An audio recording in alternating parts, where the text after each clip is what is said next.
مولانا عبدالحکیم اسحاق کے بیانات کے لیے حکیم اسحاق آفیشل کو سبسکرائب کریں۔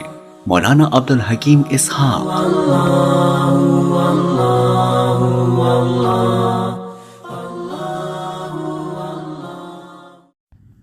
بسم اللہ الرحمن الرحیم نحمده ونصلی ونسلم علی رسولہ الکریم اما بعد فاعوذ باللہ من الشیطان الرجیم بسم اللہ الرحمن الرحیم۔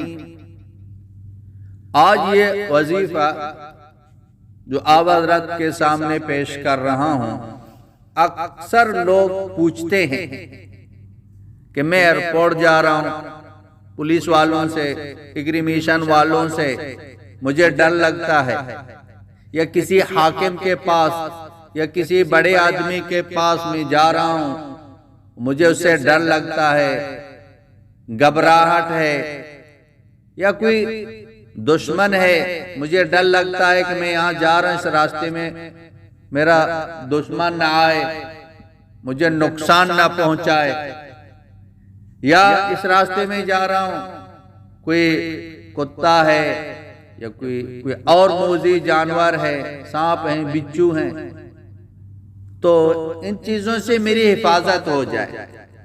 اکثر لوگ پوچھتے رہتے ہیں کوئی ایسا وظیفہ بتا دو، تو وہ وظیفہ آج میں آپ حضرات کے سامنے پیش کر رہا ہوں۔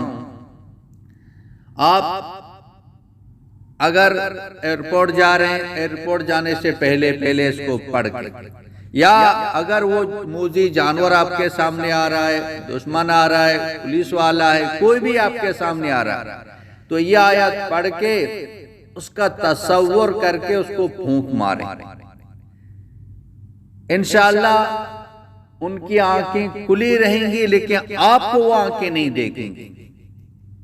اللہ پاک حفاظت فرمائیں گے، چاہے جانور ہو، چاہے کتا ہو، شیر ہو، پولیس والا ہو، دشمن ہو، کوئی بھی ہو، آپ کو نہیں دیکھ سکے گا، آپ کے سامانوں کو وہ نہیں دیکھ سکے گا، آپ کے مال کو نہیں دیکھ سکے گا۔ آنکھیں کھلی ہوئی ہیں لیکن آپ نظر نہیں آئیں گے، یقین کے ساتھ۔ مختصر ہے، نبی کریم سرور دو عالم صلی اللہ علیہ وسلم گھر کے اندر ہیں، 100 کافر پہلوان، سب کے ہاتھ میں تلوار ہے، باہر کھڑے ہیں۔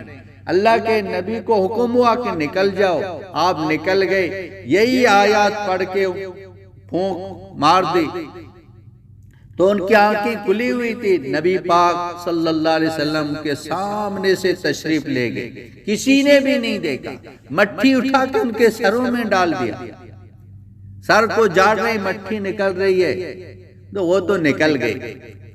یہ وہ آیات کیا ہے؟ یہ سورہ یاسین کی آیات ہے، وَجَعَلْنَا مِن بَيْنِ أَيْدِيهِمْ سَدًّا وَمِنْ خَلْفِهِمْ سَدًّا فَأَغْشَيْنَاهُمْ فَهُمْ لَا يُبْصِرُونَ۔ یہ آیات پڑھ لیں۔ کوئی جن ہے، کوئی جانور ہے، کوئی پولیس والا ہے، جس سے آپ کو ڈر لگتا ہے، خوف زدہ ہیں، تصور کر کے پھونک مار دیں، انشاءاللہ آپ نظر نہیں آئیں گے، اللہ آپ کی حفاظت فرمائیں گے۔ بہت ہی پاورفل یہ وظیفہ ہے، خود بھی اس پر عمل کریں، اوروں تک بھی اس کو پہنچائیں۔ وآخر دعوانا ان الحمدللہ رب العالمین۔ مولانا عبدالحکیم اسحاق کے بیانات کے لیے حکیم اسحاق آفیشل کو سبسکرائب کریں۔ مولانا عبدالحکیم اسحاق۔